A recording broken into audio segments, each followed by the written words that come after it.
அனைவருக்கும் வணக்கம். இது சாய் கவிச்சாரல். நான் GV. TNPSC, TRB Tamil eligibility test எழுதுகிற ஸ்டூடெண்ட்டுக்காக வீடியோ போட்டுட்ருக்கேன். இது வரைக்கும் 18 வீடியோ முடிஞ்சிடுச்சு. இது 19வது வீடியோ. 3 இயல் முடிச்சிட்டோம். 4வது இயலில் உரைநடை முடிச்சிட்டோம். செய்யுளுக்கு வந்திருக்கோம். செய்யுள் அதாவது கவிதை பேழை என்ற தலைப்பில் உங்களுக்கு இது செய்யுள் கொடுத்துருப்பாங்க. இதில் வந்து பெருமாள் திருமொழி குலசேகர ஆழ்வார் பாடினது. இதை பற்றி தான் பார்க்க போகிறோம். அதுக்கு முன்னாடி நீங்கள் வந்து இந்த 18 வீடியோவும் தொடர்ந்து பார்த்துட்டிங்கன்னா நீங்கள் வந்து முதல்லேருந்து கம்ப்ளீட்டாக படித்த மாதிரி ஒரு ஃபீல் வரும். ஏற்கனவே பார்த்தவங்களுக்கு தெரிஞ்சிருக்கும். எப்படி ஒரு பகுதியும் கம்ப்ளீட்டாக முடிஞ்ச மாதிரி இருக்கும். விளக்கி சொல்லிவிட்டு அதுக்கப்புறம் கொஸ்டின் கொடுக்குறேன். வெறும் கொஸ்டின் ஆன்சர் மட்டும் கூட தனியாக கொடுத்துடலாம். ஆனால் அப்படி கொடுத்தா படிக்கும்போது ஈஸியாக இருக்கிற மாதிரி இருக்கும். அங்கே போய் கொஸ்டின் மாற்றி கேட்டாங்கன்னா கூட அதுக்கு ஆன்சர் பண்ணுறது கொஞ்சம் கஷ்டமாக இருக்கும். ஒரு முழு கதையோ அல்லது முழு படமோ பார்த்துட்டு அதுலேருந்து ஒரு காட்சியில் கொஸ்டின் கேட்கும்போது நமக்கு ஈஸியாக புரியும். ஆனால் திடீர்னு ஒரு காட்சியோ ஒரு கேள்வியோ கேட்கும்போது அது புரியாது. நான் தான் நம்ம மனப்பாடம் பண்ணாலும் மறந்துடும். ஆனால் முழுசாக பார்த்துட்டு அதுக்கு அப்புறம் நம்ம அதுலேருந்து கொஸ்டின் கேட்டால் ஈஸியாக இருக்கும். அது மாதிரி தான் இது. அதனால தான் எனக்கும் கேள்வி பதில் மட்டும் கொடுக்குறதுனா ஈஸியாக தான் இருக்கும். இருந்தாலும் நல்லா உங்களுக்கு வந்து பதியணுன்றதுக்காக தான் நான் வந்து மொத்தமும் கொடுத்துட்டு பின்னாடி கொஸ்டின் ஆன்சர் கொடுத்துருக்கேன். ஏன்னா நானும் இது மாதிரி தான் படிச்சிருக்கேன். அதனால் படிக்கும்போது இப்படி தான் படிப்பேன் நான். எல்லாத்தையும் படிச்சுட்டு தான் பின்னாடி கொஸ்டின் ஆன்சர் படிப்பேன். வெறுமனே கொஸ்டின் ஆன்சர் எப்போவுமே படிக்க மாட்டேன். அது வந்து மனசில் பதியாது. அதனால் எல்லாத்தையும் பார்த்துட்டு அதுக்கப்புறம் நீங்கள் கொஸ்டின் ஆன்சர் படிச்சிங்கன்னா வந்து ஈஸியாக இருக்கும். கொஸ்டின் ஆன்சர் அதனால தான் பின்னாடி கொடுக்குறேன். இது வரைக்கும் வீடியோ பார்க்காதீங்கன்னா போய் வாங்க. இப்போ வீடியோக்குள்ளே போகலாம். இந்த பெருமாள் திருமொழி வந்து எழுதினர் வந்து குலசேகர ஆழ்வார். அது நூல் வெளி கொடுத்துருக்காங்க உங்களுக்கு. அது நூல் வந்து எப்படி இருக்கும் அப்படின்றது விவரம் தான் கொடுத்துருக்காங்க. ஆசிரியரை பற்றி நிறைய குறிப்புகள் எல்லாம் இல்லை. அதனால் அவருடைய பேரும் அவர் எந்த காலத்தை சேர்ந்தவர் மட்டும்தான் கொடுத்துருக்குறாங்க. அதனால் நூல்வெளி நான் அட்டவணை இல்லாமல் இப்படியே கொடுத்துருக்கேன் பாருங்கள். ஆழ்வார்கள் பாடிய பாடல்களின் தொகுப்பு 4000 திவ்ய பிரபந்தம். அதாவது ஆழ்வார்கள் பாடிய எல்லா பாட்டுகளையும் தொகுத்து ஒரு நூலாக்கிட்டாங்க. அந்த நூலுக்கு பேர் தான் 4000 திவ்ய பிரபந்தம். அதில் 4000 பாடல்கள் இருக்கும். அதனால தான் 4000 திவ்ய பிரபந்தம். இதில் முதல் 1000ல் 691வது பாசுரம். பாசுரம்னா பாடல். அதுதான் நம்ம பாடப்பகுதியில் கொடுத்துருக்காங்க. அதுக்கு பேர் வந்து பெருமாள் திருமொழி. பெருமாள் திருமொழியில் 4000 திவ்ய பிரபந்தத்தின் 5ஆம் திருமொழியாக உள்ளது. இந்த பெருமாள் திருமொழின்றது வந்து 4000 திவ்ய பிரபந்தத்தில் 5ஆம் திருமொழி. அதாவது 4000 திவ்ய பிரபந்தன்றது வந்து ஒரு எல்லாருடைய பாடலும் சேர்ந்த ஒரு தொகுப்பு. அதுக்குள்ளே ஒவ்வொருத்தருதும் ஒரு தலைப்பில் கொடுத்துருப்பாங்க. அதனால் குலசேகர ஆழ்வார்து வந்து பெருமாள் திருமொழி என்ற தலைப்பில் கொடுத்துருக்காங்க. அது 5ஆம் திருமொழியாக உள்ளது. இதில் 105 பாடல்கள் அதாவது பாசுரங்கள் உள்ளன. பாசுரங்கள்னாலும் பாடல்கள்னாலும் ஒன்று தான். இந்த பெருமாள் திருமொழியில் 105 பாடல்கள் இருக்குது. இதனை பாடியவர் குலசேகர ஆழ்வார். இவரது காலம் 8ஆம் நூற்றாண்டு. அந்த 105 பாடல்கள்லேருந்து தான் நமக்கு ஒரு பாடல் கொடுத்துருக்காங்க. அடுத்து முன்னுரையாக சில குறிப்புகள் பாருங்கள். தமிழர்கள் வந்து பண்டைய நாட்களில் இருந்தே அறிவியலை வாழ்வியலோடு இணைத்து காணும் இயல்புடையவர்களாக இருக்கிறார்கள். மூட நம்பிக்கையிலலாம் இல்லை. நம் முன்னோர்கள் வந்து வாழ்வியலும் அறிவியலும் இணைத்து பார்க்குற இயல்புடையவர்களாக இருந்தாங்க. அதனால தான் சங்க இலக்கியங்களில் அறிவியல் கருத்துக்கள் வந்து நிறைந்திருந்தது. அதற்கு இணையாக பக்தி இலக்கியங்களிலும் அறிவியல் கருத்துக்கள் செறிந்திருக்கின்றன. அதுதான் இப்போது இந்த நமக்கு கொடுத்துருக்கிற பாட்டில் என்ன அறிவியல் கொடுத்துருக்குறாங்கன்றதை நம்ம பார்க்கலாம். பாருங்கள். இதில் பாசுரம் எண் 691னா பாடல் எண் 691. அதாவது ஆழ்வார்கள் 12 ஆழ்வார்கள் இருக்கிறாங்க இல்லையா, அவங்க எழுதின எல்லா பாட்டையும் ஒன்றா தொகுத்தாங்க. தொகுக்கும்போது 4000 பாட்டு இருந்துச்சு. அதை தொகுத்தவர் யாருன்னா நாதமுனின்னு ஒருத்தர் தொகுத்தார். அதில் 4 பிரிவாக பிரித்தாங்க. முதல் பிரிவு வந்து முதல் 1000. அந்த முதல் 1000த்தில் இந்த பெருமாள் திருமொழி வந்து 5வது திருமொழியாக நடுவில் சேர்த்துருக்காங்க. அதனால் அந்த 4000 பாட்டில் முதல்லேருந்து எண்ணிட்டு வரும்போது இது 691வது பாட்டாக இருக்குது. இது என்ன சொல்கிறாங்கன்னு பார்க்கலாம். வாளால் அறுசுடினும் மருத்துவன் பால் மாளாத காதல் நோயாளன் போல் மாயத்தால் மீளா துயர்த்தரினும் வித்துவ கோட்டம்மா நீ ஆளா உணதல்லே பார்ப்பன் அடியேனே. இதில் என்ன சொல்கிறாருன்னா, வாள்னா இங்கே கத்தி குறிக்குது. மருத்துவர் உடலில் ஏற்பட்ட புண்ணை கத்தியால் அறுத்து சுட்டாலும் அது நன்மைக்கே என்று உணர்ந்து நோயாளி வந்து அவரை நேசிப்பார். அதுபோல் வித்துவக்கோட்டில் எழுந்தருளி இருக்கும் அன்னையே, பாருங்கள் பொருள் இதில் நான் கொடுத்துருக்கேன். வித்துவக்கோட்டில் எழுந்தருளி இருக்கும் அன்னையே அதுபோன்று நீ உனது விளையாட்டால் நீங்காத துன்பத்தை தந்தாலும் உன் அடியவனாகிய நான் உன்னையே எப்பொழுதும் எதிர்பார்த்து வாழ்கின்றேன். இது சிம்பிளாக தான் இருக்குது. அதாவது மருத்துவர் புண்ணை குணப்படுத்துறதுக்காக கத்தியால் அறுத்து சுட்டாலோ அவர் நன்மைக்கு தான் செய்கிறாருன்னு சொல்லி நோயாளி எப்படி அவரை நேசிப்பாரோ, அதுபோல் நீ விளையாட்டாக நீ எனக்கு எவ்வளோ துன்பத்தை கொடுத்தாலும் எனக்கு வேறு வழி இல்லை, உன்னை தான் நான் உனக்கு அடியவனாக தான் நான் உன்னை எதிர்பார்த்து தான் வாழ்ந்து கொண்டு இருப்பேன் அப்படின்னு சொல்கிறாரு. இதில் என்ன அறிவியல் கருத்து இருக்குதுன்னு பார்த்தோம்னா பாருங்கள், அறுவை மருத்துவத்தின் மூலம் நோயை குணப்படுத்தலாம். எப்போ 8ஆம் நூற்றாண்டில், அப்போல்லாம் அறுவை சிகிச்சையெல்லாம் இந்த அளவுக்கெல்லாம் இல்லை. அப்போ அறுவை சிகிச்சையே இல்லாத காலம், சித்த மருத்துவம் நிறைந்திருந்த காலம். அப்போவே அறுவை சிகிச்சையின் மூலம் நோயை குணப்படுத்தலான்ற அந்த கருத்து இதில் இருக்குது. அப்புறம் அணின்னு பார்த்திங்கன்னா இதில் இது ஓமை அணி. இதில் இருக்கிற ஓமையே விளக்குகன்னு கேள்வியே வருது புக்கில். உங்களுக்கு ஆப்ஷன் 1 வேர்டுன்றதுனால விளக்கெல்லாம் சொல்ல மாட்டாங்க. இதில் என்ன அணின்னு என்ன கேட்பாங்க. அப்போது இதில் என்ன அணி இருக்குன்னா ஓமை அணி. போல் வருது இல்லையா, நான் ஏற்கனவே சொல்லிட்டேன். ஓம உருவுகள் போல, போன்று, தற்று நிறைய இருக்குது. அது மாதிரி ஓம உருவுகள் ஏதாவது வெளிப்படையாக வந்துச்சுன்னா அது ஓமை அணி. இல்லைன்னா ஓமையை மட்டும் சொல்லிவிட்டு இந்த உருவு வரலைன்னா எடுத்துக்காட்டு ஓமை அணி. நான் திருக்குறளை சொல்லிக் கொடுக்கும்போதே சொல்லி கொடுத்தேன், உங்களுக்கு தெரிஞ்சிருக்கும். அது பார்த்தவங்களுக்கு தெரிஞ்சிருக்கும், வீடியோ பார்த்தவங்களுக்கு. இப்போது இது ஓமை அணி இருக்குது இந்த பாட்டில். சரி, இந்த லைன் கொடுக்குறாங்கன்னு வச்சுக்கோங்க. மீளா துயர்த்தரினும் வித்துவ கோட்டம்மா அப்படின்னு கொடுத்துட்டு இதில் என்ன அணி இருக்குதுன்னு கேட்டாங்களா. இது உருவக அணி. ஒரே பாட்டில் 2 3 அணி கண்டிப்பாக இருக்கலாம். ஒரே அணி தான் இருக்கணும்னாலாம் இல்லை. இங்கே போல் வர்றதுனால பொதுவாகவே இந்த பாட்டு ஓமை அணி தான்.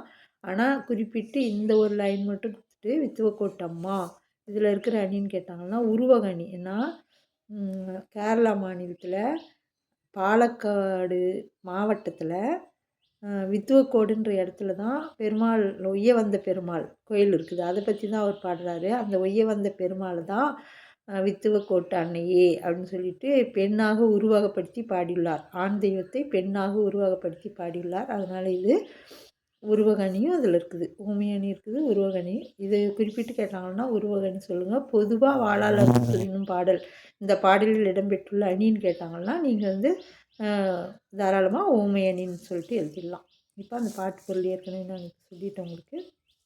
அடுத்து இந்த கடினமான சொற்களுக்கு அவங்க பொருள் கொடுத்துக்கிறாங்க. சுடினும்னா சுட்டாலும், மாளாத தீராத, மாயம் விளையாட்டு, மீளாத நீங்காத, துயர் துன்பம்.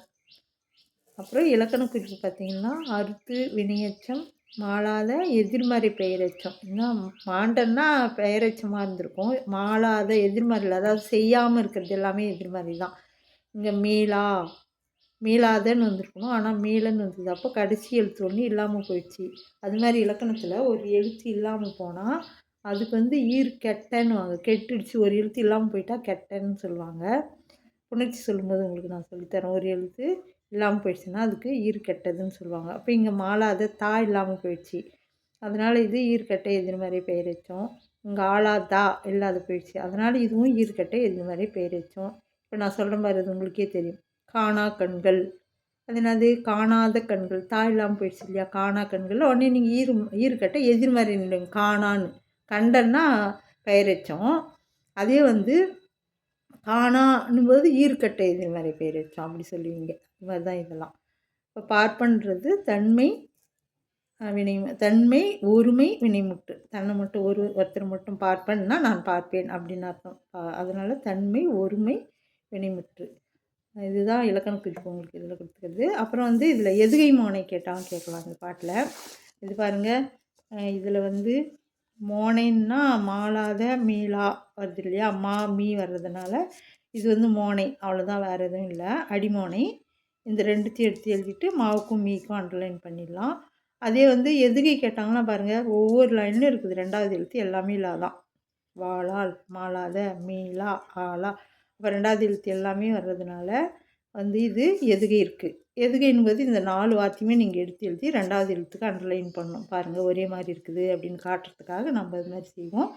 அதே சமயத்தில் எதுகை எழுதும்போது மட்டும் முதல் எழுத்தும் ஒரே அளவாக இருக்குதா, அதாவது மாத்திரை அளவில் கரெக்டாக இருக்குதா. அங்கே பாருங்கள், இங்கேயும் நெடில் தான், அதனால் இதுவும் நெடில் தான். அப்போ இது இதுவும் நெடில், இதுவும் நெடில். அப்போ 4 வார்த்தையும் நம்ம எடுத்து எழுத முடியும். இதுக்காக எதுகைக்கு. ஆனால் அண்டர்லைன் பண்ணுறது 2வது எழுத்துக்கு தான் அண்டர்லைன் பண்ணணும். மோனைக்கு வந்து முதல் எழுத்து. இது பாருங்கள், இது ஒன்றா இருக்குது அப்படின்னு காமிக்கிறதுக்காக நம்ம இது மாவும் மீயும் போடலாம், அண்டர்லைன் பண்ணலாம். முதல்ல இது மோனைக்கு அது மாதிரி எடுத்து எழுதணும். மோனைன்னா நீங்கள் இது 2 எடுத்து எழுதணும். எதுக்குன்னா 4 வார்த்தையும் எடுத்து எழுதி 2வது எழுத்துக்கு அண்டர்லைன் பண்ணணும். சரி, அடுத்து இதுக்கு போகலாம். இது முடிஞ்சிடுச்சு. அடுத்து பரிபாடல் முடிச்சுட்டு கேள்வி பதில் 2த்துக்கும் சேர்ந்து பின்னாடி கொடுத்துருக்கேன் நான். பாருங்கள், பரிபாடல்ன்றது வந்து 8 தொகை நூல்களில் ஒன்று. இது 2வது கவிதை பேழை இதில் இந்த பாடத்தில். பரிபாடல்ன்றது 8 தொகை நூல்களில் ஒன்று. இதை எழுதினவர் வந்து கீரந்தையார். ஞாபகம் வச்சுங்க. பரிபாடல் கீரந்தையார். கேரை பறிக்கிறோம் அப்படி ஞாபகம் வச்சுங்க. கேரை பறிக்கிறோம், பரிபாடல் கீரந்தையார். அப்புறம் இதில் வந்து பரிபாடல் வந்து 8 தொகை நூல்களில் ஒன்று. 8 தொகை நூல்கள் தெரியல உங்களுக்கு, எது வேணாலும் கேட்கலாம். 8 தொகை நூல்களில் ஒன்றுன்னு கீழே கொடுக்கலாம். நற்றிணை, குறுந்தொகை, ஐங்குறுநூறு, பதிட்டு 10, பரிபாடல், கலித்தொகை, அகநானூறு, புறநானூறு. இது 8ம் தான் உங்களுக்கு 8 தொகை நூல்கள். அடுத்து பார்த்திங்கன்னா பாடலை எழுதியவர் கீரந்தையார். இதில் வந்து ஓங்கு பரிபாடல் என்னும் புகழுடையது. இந்த 8 தொகை நூல்கள் பற்றி ஒரு செய்யுளில் கொடுத்துருப்பாங்க, எல்லா நூலும் வர மாதிரி. அப்போ பரிபாடல் குறிப்பிடும்போது மட்டும் ஓங்கு பரிபாடல்னு கொடுத்துருப்பாங்க, அதன் சிறப்பை கருதி. அதனால் இதுக்கு வந்து புகழுடையது. நூல்களுள் பண்ணோடு பாடப்பட்ட நூல்கள், அதாவது எந்த நூல்கள்லேருந்து அந்த 8 தொகை நூல்கள் எல்லாமே அது பாருங்க. இது சங்க நூல்கள்லேயே, சங்க நூல்களுக்குள்ளவே இசையோடு பாடப்பட்ட நூல் எதுனா இந்த பரிபாடல் தான். இதில் 70 பாடல்கள் இருப்பதாக இந்த உரை எழுதுனாங்க இல்லையா, பாட்டுக்கு எல்லாம் உரை எழுதுவாங்க இல்லையா, உரைநடை எழுதுகிறவங்க 70 பாட்டு இருக்குது இதில்னு சொன்னாங்க. ஆனால் நமக்கு கிடைச்சிருக்கிறது இப்போது 24 பாட்டு மட்டும்தான் கிடைச்சிருக்கு. அடுத்து போகலாம். இந்த 8 தொகை நூல்கள் வந்து சங்க இலக்கிய நூல்கள். 10 பாட்டு, 8 தொகை, 14 கணக்கு. இந்த நூல்கள் தான் சங்க இலக்கியங்கள்னு சொல்லுவாங்க. இந்த சங்க இலக்கியங்கள் எதுக்கு பயன்படுத்தினாங்கன்னா, 2000 ஆண்டுகளுக்கு முன்னர் வாழ்ந்த மக்களின் வாழ்க்கை முறை, சமூக உறவு, அப்புறம் அறிவாற்றல், இயற்கையை புரிந்து கொள்ளும் திறன், இது எல்லாமே சங்க இலக்கியங்கள் மூலம் நம்ம தெரிஞ்சுக்கிறோம். 2000 வருஷத்துக்கு முன்னாடி அவங்க வாழ்க்கை முறை எப்படி இருந்தது, சமூக உறவு எப்படி இருந்தது, இயற்கையை எப்படி புரிஞ்சுன்னு வாழ்ந்தாங்க அப்படின்றதெல்லாம் நமக்கு காட்டுவது இந்த சங்க இலக்கியங்கள் தான். 8 தொகை, 10 பாட்டு, 17 கீழ்கணக்கு நூல்கள். இந்த பரிபாடல் வந்து 8 தொகை நூல்களில் ஒன்று தான். அப்போது இதுலேயும் அது மாதிரி விஷயங்கள் தான் இருக்கும். இதில் பாருங்கள், இதில் என்ன கொடுத்துருக்காங்க உங்களுக்கு பரிபாடல்னா, புவியின் உருவாக்கம் குறித்து இன்றைய அறிவியல் கூறுகின்ற கருத்தை அன்றே காட்டிய பழங்கவிதை. இது வியப்பிலும் வியப்பு. அதாவது புவி எப்படி தோன்றி இருக்கும் அப்படின்னு இப்போ அறிவியல் கருத்துக்கள் வருது இல்லையா, அந்த கருத்தை அப்போவே சொல்லியிருக்காங்க. அப்போல்லாம் அதை பற்றி ஆராய்ச்சி கூட இல்லை. அப்போவே வந்து இந்த புவியின் எப்படி உருவாயிருக்குன்ற கருத்தை இன்றைய அறிவியலோட இன்றைய அறிவியல் சொல்கிற அளவுக்கு அப்போவே சொல்லியிருக்காங்க. அதுதான் அறிவியல் கருத்து. ஒவ்வொரு சங்க இலக்கியங்கள்லேயும் வந்து அறிவியல் கருத்து இருக்குதுன்றது. நிறைய பாடல்களில் அறிவியல் கருத்து. முன்ன பார்த்தோம் இல்லையா, இது வந்து வாளால் அறுத்து சுடின்னு வந்து அறுவை சிகிச்சை மூலம் நோயை குணப்படுத்தலான்ற அறிவியல் கருத்து இருந்துச்சு. இதில் வந்து பூமி வந்து எப்படி உருவாகி இருக்கும் அப்படின்ற கருத்து தான் இதில் இருக்குது. பாருங்கள், பாட்டு பாருங்கள். விசும்பின் ஊழி ஊழ் ஊழ் சல்ல கருவளர் வானத்து இசையில் தோன்றி உரு அறிவரா ஒன்றன் ஊழியும் உந்துவழி கிளர்ந்த ஊழி ஊழ் ஊழியும் செந்தி சுடரிய ஊழியும் பனியோடு தன் பெயல் தலையிய ஒழியும் அவையில் உள்முறை வெள்ளம் மூழ்கி ஆர்தருவு மீண்டும் பீடு உயர்வு ஈண்டி அவற்றில் உள்ளீடு ஆகிய இரு நிலத்து ஊழியும். அதாவது ஊழின்றது இங்கே வந்து யுகமாக எப்படி வந்து இந்த பூமி உருவாச்சு, ஒவ்வொரு கட்டத்துலேயும் யுகமாக வந்து அடுத்தடுத்த கட்டத்துக்கு வந்து இந்த பூமி உருவாச்சுன்றத சொல்லியிருக்காங்க. பாருங்கள் என்ன சொல்கிறாங்கன்னா, பொருள் பாருங்கள், அப்போ உங்களுக்கு புரியும். எதுவுமே இல்லாத பெருவெளியில் அண்டத்தோற்றத்திற்கு காரணமான கரு, அதுக்கு பரமாணுன்னு பேர். அந்த அண்டத்தோட்டத்தில் உருவான கருவுக்கு என்ன பேருன்னு கூட கேட்டிருந்தாங்க ஒரு முறை. அதுக்கு வந்து பரமாணு. இதுவுமே இல்லாத பெருவெளியில் இந்த அண்டம்னா அதில் இதெல்லாம் இருக்கு இல்லையா, கோள்கள், நட்சத்திரங்கள், இது தோற்றத்திற்கு காரணமான கரு ஒன்று தோன்றியது. பேரொளியுடன், பெரிய சத்தத்துடன் வெடித்து தோன்றியது. அதுதான் பெருவெடிப்பு கொள்கைன்னு இப்போ சொல்லுவாங்க. பூமி உருவானது பெருவெடிப்பு கொள்கைன்னு சொல்கிறாங்களா, அதை தான் அப்போவே சொல்லியிருக்காங்க பாருங்கள். அந்த அண்டம் தோன்றதற்கு காரணமான கரு வந்து பேரொளியுடன் தோன்றியது. எதுவுமே இல்லாத பெருவெளியாக இருந்துச்சு. அதில் இந்த அண்டங்கள்னால் அந்த கோள்கள் நட்சத்திரங்கள்லாம் உருவாகிறது. அதுக்கான ஒரு காரணமான ஒரு கரு வந்து உருவாச்சு. பரமாணுன்ற கரு பேரொளியுடன், அதுவும் சாதாரணமாக இல்லை, பெரிய சத்தத்துடன் தோன்றியது. உருவம் இல்லாத காற்று முதலான பூதங்கள் அணுக்களுடன் வளர்கின்ற வானம் எனும் முதன் பூதத்தின் ஊழி அது. முதல்ல உருவானது தான் வானம், காற்று, அதாவது உருவம் இல்லாத காற்று, அப்புறம் அதோட அணுக்களுடன் வளர்கின்ற வானம், இதெல்லாம் முதல்ல தோன்றியது. அதுக்கப்புறம் அந்த அணுக்களின் ஆற்றல் கிளர்ந்து வெடித்து சிதறும்படியாக, பருப்பொருள்கள் சிதறும்படியாக பல ஊழிக்காலங்கள் கடந்து சென்றன. ஊழினா என்ன, யுகம் யுகமாக, கொஞ்சம் நாளெல்லாம் கிடையாது. யுகம், ஒரு யுகம்ன்றது அளவில்லாத நீண்ட காலம் இருந்துட்டு அதுக்கப்புறம் அந்த அணுக்கள் சிதறும்படியாக ஒரு ஊழிக்காலம் வந்தது. அதுக்கப்புறம் பிறகு நெருப்பு பந்து போல் புவி உருவாகிய ஊழிக்காலம் தொடர்ந்தது. அப்புறம் நெருப்பு பந்து உருவாச்சு. பூமி வந்து நெருப்பு பந்து மாதிரி இருந்துச்சு. அது யுக யுகமாக நெருப்பாகவே இருந்தது. அதுக்கப்புறம் பூமி குளிரும்படியாக தொடர்ந்து பொழிந்த மழை ஊழிக்காலம். தொடர்ந்து மழை பெஞ்சுனே இருந்துச்சு அந்த பூமி நெருப்பு குளிர்ற வரைக்கும். அதுக்கப்புறம் தொடர்ந்து பெய்த மழையால் பூமி வெள்ளத்தில் மூழ்கி மீண்டும் மீண்டும் மூழ்கி, அப்புறம் நிறை வெள்ளத்தில் இந்த பெரிய உலகம் உருவாச்சு. அதுக்கப்புறம் தான் உயிரினங்கள் தோன்றி உருவாகியது. அப்போ அந்த 5 பூதங்களும் தோன்றி பின் தான் உயிரினங்கள் உருவாக ஏற்ற சூழல் உருவானதாக அந்த பரிபாடல் சொல்கிறாங்க. அச்சூழலில் உயிரினங்கள் தோன்றி நிலை பெறும்படியான ஊழிக்காலம் வந்தது. அதுக்கப்புறம் தான் உயிரினங்கள் தோன்றி நிலைச்சி இருந்தது. இதுதான் இந்த பாட்டில் சொல்கிறது. அடுத்து பாருங்கள், பரிபாடல் சொல்லும் பொருளும். விசும்பு வானம், பின்னாடி விசும்பு என்பதன் பொருள் புக் பேக்லேயே இருக்குது கொஸ்டின். ஊழின்னா யுகம், ஊழ் முறை, தன் பெயல் குளிர்ந்த மழை. தன்னுன்னா குளிர்ச்சி, பெயல்னா மழை, குளிர்ந்த மழை. இங்கே பாருங்கள், ஊழின்னா யுகம், ஊழ்னா முறை. அதுக்கடுத்து ஆர்தருபு, வெள்ளத்தில் மூழ்கி கிடந்த. ஆர்தருபுன்னா வெள்ளத்தில் மூழ்கி கிடந்த. பீடுன்னா சிறப்பு, பீடு நடைன்னுவாங்கல்ல, சிறப்பான நடைக்கு அது பீடுன்னா சிறப்பு. ஈண்டின்னா செறிந்து திரண்டு. இதுதான் இதனுடைய பொருள். அதுக்கடுத்து இலக்கண குறிப்பு. ஊழ் அடுக்கு தொடர். ஏற்கனவே இது வந்து இலக்கண குறிப்பு தொகைநிலை தொடரில் நான் உங்களுக்கு அடுக்கு தொடர் அப்போ சொல்லியிருப்பேன். ஒரே சொல் வந்து 2, 3, 4 முறை அடுக்கி வந்தால் அடுக்கு தொடர் அப்படின்னு சொல்லிட்டு இரட்டை கிளவி பற்றி கூட அதில் நான் சொல்லியிருக்கேன். அதை எல்லா வீடியோவும் பார்த்துட்டிங்கன்னா எல்லாமே படித்த மாதிரி இருக்கும். வளர்வானம் வினைத்தொகை. பாருங்கள், வளர் எதில் பார்த்து கட்டளையிடுற மாதிரி ஒரு பெயர்ச்சொல் இப்படி வந்தால் வினைத்தொகை 3 காலமும் உள்ள மறைச்சி வச்சுருக்கோம். இது மாதிரி வர்றது வினைத்தொகைன்னு ஏற்கனவே நான் தொகைநிலை தொடரில் சொல்லியிருக்கேன். செந்தி பண்புத்தொகை.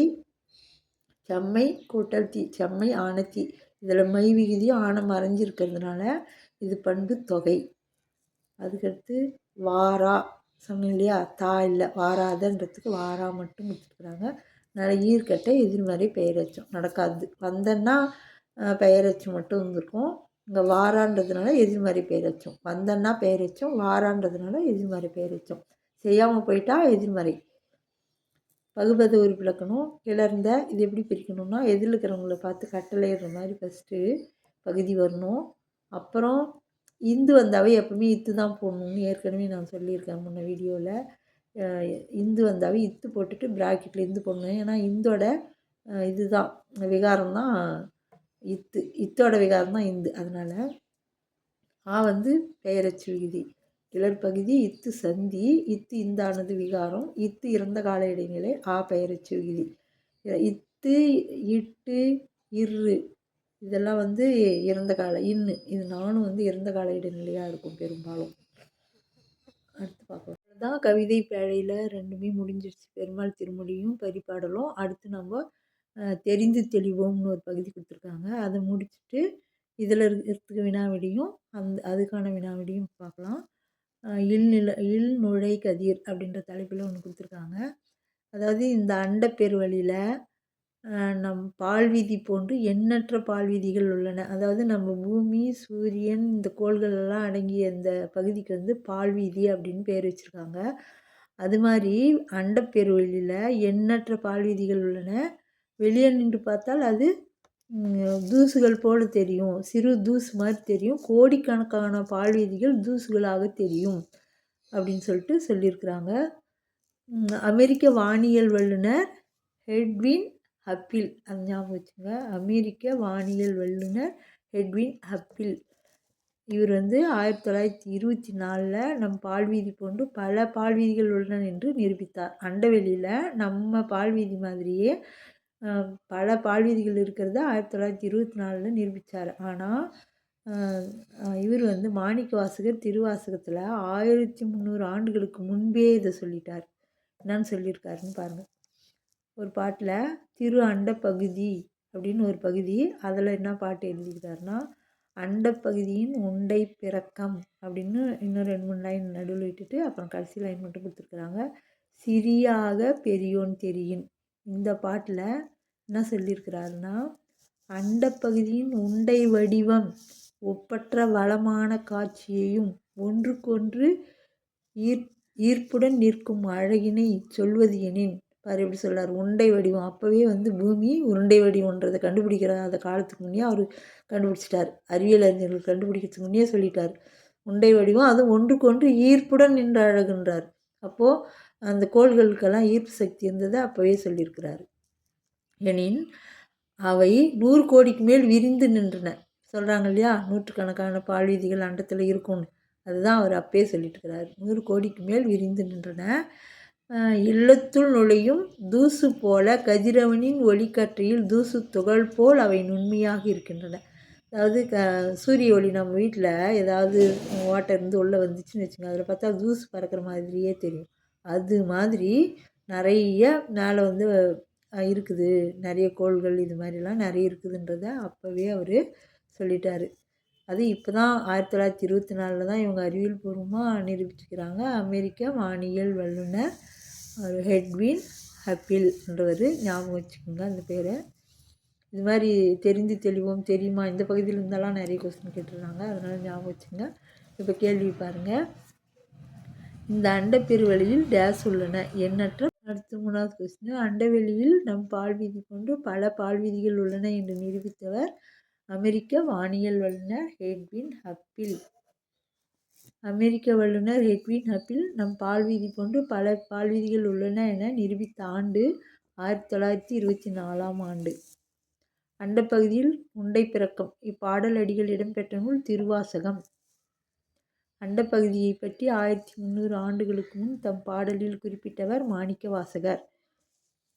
பூமி உருண்டை வடிவம் என்று 1300 ஆண்டுகளுக்கு முன்பே கூறிய பக்தி இலக்கியம் திருவாசகம். கூறியவர் யாருன்னு கேட்டால் மாணிக்கவாசகர். அந்த இலக்கியம் எதுன்னு கேட்டால் திருவாசகம். அதை சொன்னவர் யாருன்னு கேட்டால் மாணிக்கவாசகர். எப்படி கேட்குறாங்களோ அதுக்கு தகுந்த மாதிரி மாற்றிக்கோங்க. அண்டை பகுதியில் 100 கோடிக்கு மேல் விரிந்து நின்று இல்லத்துள் நுழையும் கதிரவனின் ஒளிக்கற்றை போல தூசு துகள்கள் மென்மையாக தெரியும் என 1300 ஆண்டுகளுக்கு முன்பு கூறியவர் மாணிக்க வாசகர். அதான் நூல் வந்து திருவாசகம். அதுக்கடுத்து பாருங்கள். அமெரிக்க வல்லுனர் எட்வின் ஹப்பில் 1924 ஆண்டு நிரூபித்த பால்வீதி பற்றிய கருத்தை 1300 ஆண்டுகளுக்கு முன் தம் பாடலில் குறிப்பிட்டவர் மாணிக்க வாசகர். நூல் திருவாசகம். இதுதான். இல்லத்துள் நுழையும் கதிரவனின் ஒளிக்கற்றையில் தெரியும் தூசு துகள்கள் போய் இருப்பவை பால்வீதிகள். பாருங்கள், இதை தான் திரும்பி திரும்பி அதே தான் கொடுத்துருக்காங்க மறுபடியும். அதை நல்லா ஞாபகம் வச்சுக்கணுன்றதுக்காக இதை ஞாபகம் வச்சுங்க. அடுத்து இந்த கவிதை பேழையினுடைய வினாவிடைக்கு போகலாம். பாருங்கள், தெரிந்து தெளிவோம் பகுதியில் 10 வினாவிடை முடிச்சிட்டோம். இப்போது கவிதை பேழைக்கான வினாவிடைக்கு வந்துட்டோம். இதில் ஒரு 30 வினாவிடை இருக்குது, பார்க்கலாம். ஆழ்வார்கள் பாடிய பாடல் தொகுப்பின் பெயர் 4000 திவ்ய பிரபந்தம். 2வது கொஸ்டின். பெருமாள் திருமொழி டேஸ் திருமொழியாக உள்ளது. 5ஆம் திருமொழி. பெருமாள் திருமொழியில் டேஸ் பாடல்கள் உள்ளன. 105 பாடல்கள் உள்ளன. வாளால் அறுத்து சுடினும் மருத்துவன் பால் எனும் பாடலை பாடியவர் குலசேகர ஆழ்வார். பெருமாள் திருமொழி 4000 திவ்ய பிரபந்தத்தில் டேஸ் ஆயிரத்தில் உள்ளது. முதலாம் ஆயிரம். அடுத்த கொஸ்டின் பார்க்கலாம். கொஸ்டின் வாளால் அறுத்து சுடினும் இப்பாடில் உள்ள எதிர்மறை பெயரெச்சங்கள். மாளாத, மீளாத்துயர், ஆளா உணர்தல்லே. அதான் மாலா, மீளா, ஆளா. இது திரும்பி ஞாபகப்படுத்துறதுக்காக இதை கேட்டிருக்கேன். இது மாதிரி 3 இது அந்த மாதிரிலாம் கேட்க மாட்டாங்க. இது கீழ்கண்டவற்றுள் எதிர்மறை பெயரெச்சம் அப்படின்னு இதில் கொடுக்கலாம். அல்லது மாளாத என்பதன் இலக்கண குறிப்பு அப்படின்னு கேட்டாங்கன்னா நீங்கள் இங்கே எதிர்மறை பெயரெச்சம் எழுதணும். எப்படினாலும் மாற்றி கேட்கறதுக்கு முடியும். அதனால தான் நீங்கள் கொஸ்டின் ஆன்சரெல்லாம் படிக்கும்போது எங்கே எதில் படித்தாலும் இதை பார்க்குறவங்க தெரிஞ்சுக்கோங்க, ஆப்ஷனோடு எப்போவுமே படிக்கக்கூடாது. ஆப்ஷன் இருந்தாலும் கேள்விக்குரிய பதில், நமக்கு கேள்விக்கு பதில் தெரியணும், அது ஆப்ஷனில் எங்கே இருக்குதுன்னு தான் தேடணுமே தவிர நாம் ஆப்ஷனை வச்சு பதில் கண்டுபிடிக்கக்கூடாது. வித்துவ கோட்டம்மா என்று குலசேகர ஆழ்வார் யாரை அழைக்கிறார்? உய்ய வந்த பெருமாளை, அதாவது அன்னையாக உருவகப்படுத்தி பாடியுள்ளார். வித்துவக்கோட்டில் இருக்கிற வித்துவக்கோடுன்றது எங்கே இருக்குதுன்னா கேரள மாநிலம் பாலக்காடு மாவட்டத்தில் இருக்குது. அங்கே இருக்கிற உய்ய வந்த பெருமாளை தான் அன்னையாக உருவகப்படுத்தியிருக்கிறார். வித்துவக்கோட்டு பெருமானை பெண்ணாக உருவகப்படுத்தியுள்ளார். எப்படி வேணாலும் உங்களுக்கு ஆப்ஷனில் ஆன்சர் வரும், அதனால் அப்படி கொடுத்துருக்கேன். பரிபாடலின் ஆசிரியர் கீரந்தையார். பரிபாடல் டேஸ் நூல்களுள் ஒன்று. 8 தொகை. பரிபாடல் டேஸ் என குறிப்பிடப்படுகிறது. ஓங்கு பரிபாடல். 8 தொகை நூல்களில் பண்ணோடு பாடப்பட்ட நூல் பரிபாடல். பண்ணோடுனா இசையோடு. தற்போது பரிபாடலில் கிடைத்துள்ள பாடல்களின் எண்ணிக்கை 24. ஆனால் உரையாசிரியர்கள் இருக்கிறதா சொன்னது 70. ஆனால் நமக்கு கிடைச்சது 24 பாடல்கள் தான். 2000 ஆண்டுகளுக்கு முன்னர் வாழ்ந்த தமிழ் மக்களின் வாழ்க்கை முறையை அறிவுதவும் நூல்கள் சங்க இலக்கியங்கள். அதாவது 10 பாட்டு, 8 தொகை, 15 கீழ்கணக்கு நூல்கள். இதுதான் சங்க இலக்கியங்கள் நம்ம சொல்லுவோம். அடுத்த கொஸ்டின் போகலாம். புவியின் உருவாக்கம் குறித்து இன்றைய அறிவியல் கருத்தை அன்றே காட்டிய நூல் பரிபாடல். அதுதான் புவி பெருவெடிப்பு கொள்கை இப்போ சொல்கிறாங்க இல்லையா, அதை அந்த இது அவர் அப்பயே சொல்லிட்டார். பேரொளியுடன் அந்த அணுக்கள் எல்லாம் கிளர்ந்து வெடித்து நெருப்பு கோலம் உருவானதெல்லாம் அப்பவே சொல்லிட்டார் அவர் இந்த பரிபாடலில் கீரந்தையார். எதுவுமே இல்லாத பெருவெளியில் அண்ட தோற்றத்திற்கு காரணமான டேஸ் பேரொளியுடன் தோன்றியது. அதான் அந்த கரு தோன்றியது. அந்த கருக்கு பேர் பரமாணு. விசும்பு என்பதன் பொருள் வானம். ஊழி என்பதன் பொருள் யுகம். யுகயுகமாக அப்படின்னா காலாகாலமாக அப்படின்வாங்க. அது யூழின்றது யுகம். செந்தி என்பதன் இலக்கண குறிப்பு பண்புத்தொகை. பரிபாடல் அடியில் விசும்பும் இசையும் என்னும் தொடர் எதனை குறிக்கிறது? வானத்தையும் பேரொளியையும். அந்த இசைன்றது பேரொளி, விசும்புன்றது வானம். உயிர்கள் உருவாகி வளர ஏற்ற சூழல் பூமியில் எவை எவை என பரிபாடல் குறிப்பிடுகிறது. பரிபாடல் கூற்றுப்படி காற்று, வானம், நெருப்பு, பூமி, நீர் இதெல்லாம் தோன்றிய பிறகு தான் உயிரினங்கள் தோன்றி நிலை பெற்று வாழ்ந்ததுன்னு சொல்கிறாங்க. போன்ற ஐம்பூதங்கள். இது தெரிஞ்சு வச்சுக்கிட்டிங்கன்னா அவங்க கேள்வியில் எப்படி வேணாலும் கேட்பாங்க. கீழ்கண்டவற்றுள் ஒன்று புவியில் உயிரினங்கள் வாழ உதவியது அப்படின்னு கொடுத்துட்டு என்று பரிபாடல் கூறுகிறதுன்னு கொடுத்துட்டு ஐம்பூதங்கள்னு கொடுக்கலாம், அல்லது இது மாதிரி பிரித்து கொடுக்கலாம். அதை இது நீங்கள் தெரிஞ்சு வச்சுக்கிட்டிங்கன்னா அதுக்கு தகுந்த மாதிரி கேள்வியை நம்ம மாற்றி கேள்விக்கு தகுந்த மாதிரி பதில் எழுதிடுறது தான். பரிபாடல் தற்போதைய எந்த அறிவியல் கொள்கையுடன் ஒத்துப்போகிறது? பெருவெடிப்பு கொள்கை. பெருமாள் திருமொழியில் உள்ள அடியெதுகை சொற்கள் ஏற்கனவே சொன்னேன்ல, வாளால், மாளாத, மீளா, ஆளா, இது மாதிரி தான் 2வது எழுத்துக்கு அண்டர்லைன் பண்ணணும். நான் ஹைலைட் பண்ணி போட்டேன், நீங்கள் அண்டர்லைன் பண்ணிக்கலாம். அவ்வளோதான், இந்த கொஸ்டின் ஆன்சர் முடிஞ்சிடுச்சு. எப்போவுமே நீங்கள் படிக்கிறப்போ ஆப்ஷன் தேடி ஆப்ஷனுக்குள்ளே விடையை தேடாதீங்க. விடையை தெரிஞ்சுன்னு அந்த ஆப்ஷனுக்குள்ளே நமக்கு தெரிஞ்ச அந்த விடை எங்கே இருக்குதுன்னு தேடுங்க. அதுக்கு இப்படி தான் படிக்கணும். நான் பசங்களுக்கு கொடுக்கும்போது கூட அப்படி தான் ஆப்ஷனே கொடுக்க மாட்டேன், ஆன்சர் மட்டும்தான் கொடுப்பேன். நீங்களும் அது மாதிரி தான் படிச்சுக்கோங்க. வீடியோலாம் பார்க்காம இருந்தால் போய் பாருங்கள். இது உங்களுக்கு யூஸ்ஃபுல்லாக இருந்ததுன்னு நினச்சிங்கன்னா சப்ஸ்கிரைப் பண்ணுங்கள். தேங்க்யூ.